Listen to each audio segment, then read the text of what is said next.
Okay students, बात करते हैं इस वीडियो में सेल्स का पैरेलल कॉम्बिनेशन ऑफ सेल्स। कब हम लोग कहेंगे cells are connected in parallel. See, अगर हम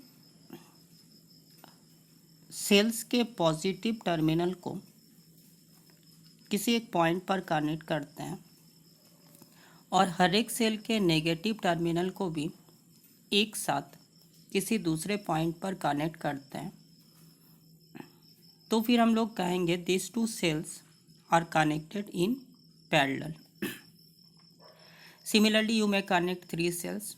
अगर तीसरे सेल को कनेक्ट करें तो उसका भी पॉजिटिव टर्मिनल पॉइंट ए के साथ और नेगेटिव टर्मिनल पॉइंट बी के साथ कनेक्टेड होगा। तो here I have shown two cells having EMF E1 and E2, internal resistance R1 and R2 connected in parallel. Parallel combination में करंट का distribution होता है।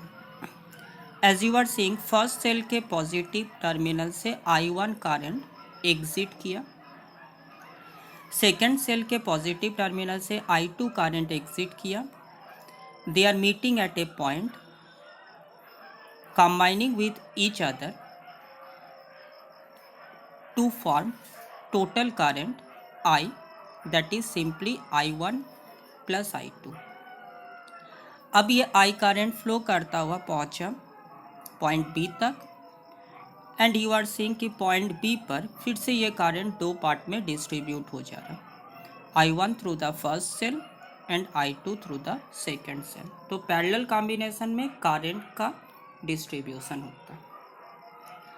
Now see, for first cell if I write equation for terminal potential between points A and B,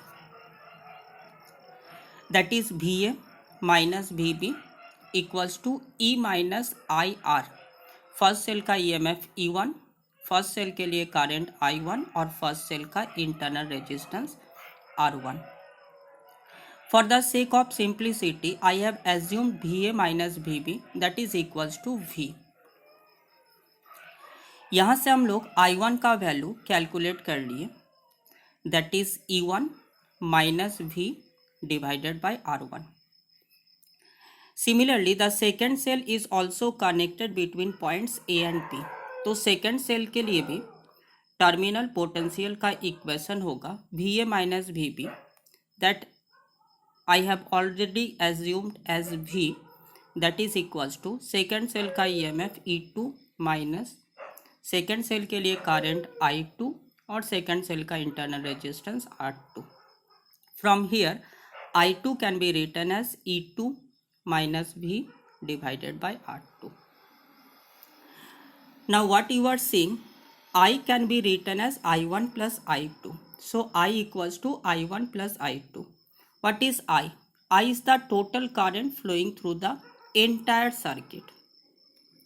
So by replacing these two cells, if I assume a cell that is equivalent of these two cells having EMF E equivalent and internal resistance are equivalent, connected between A and B, and through which I current is flowing. In this case, VA minus VB, that is V, can be written as E equivalent minus I into R equivalent. That means जैसे हम लोग I1 और I2 को लिख रहे थे, same इसी तरह से टोटल करंट को हम लोग लिख सकते हैं। Instead of E1 and E2 I am writing E equivalent minus V divided by R equivalent, that is E1 minus V by R1 plus E2 minus V by R2। If you divide into two parts, you are having two different equation. First one E equivalent by R equivalent, that is E1 by R1 plus E2 by R2. Again you are finding V by R equivalent, that is V by R1 plus V by R2, that is 1 by R equivalent equals to 1 by R1 plus 1 by R2. Means ये formula exactly matchable है resistance के parallel combination वाले फॉर्मूले के साथ। From here R equivalent can be written as R1 R2 divided by R1 plus R2.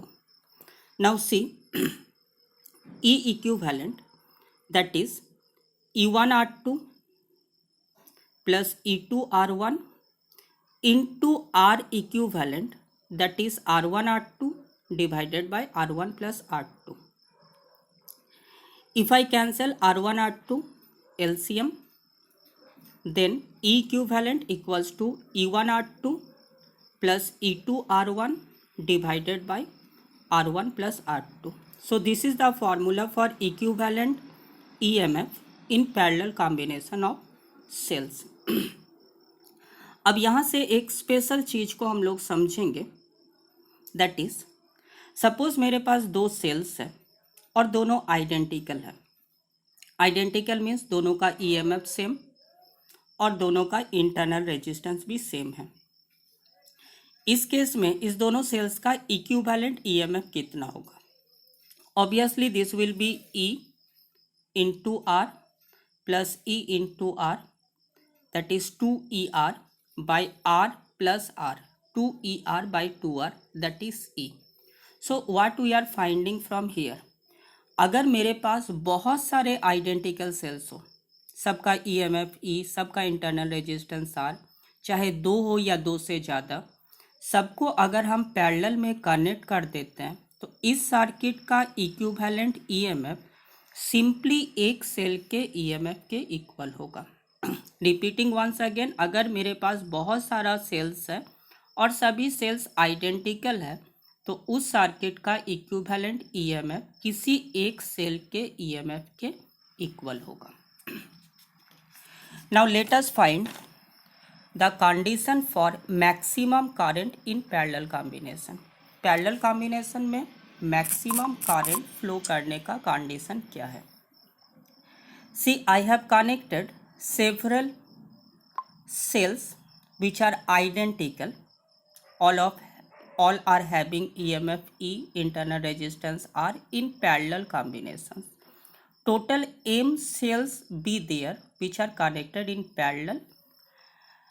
Circuit के through total current flow कर रहा R और इस सर्किट के साथ कनेक्टेड है एक external resistance, that is capital R.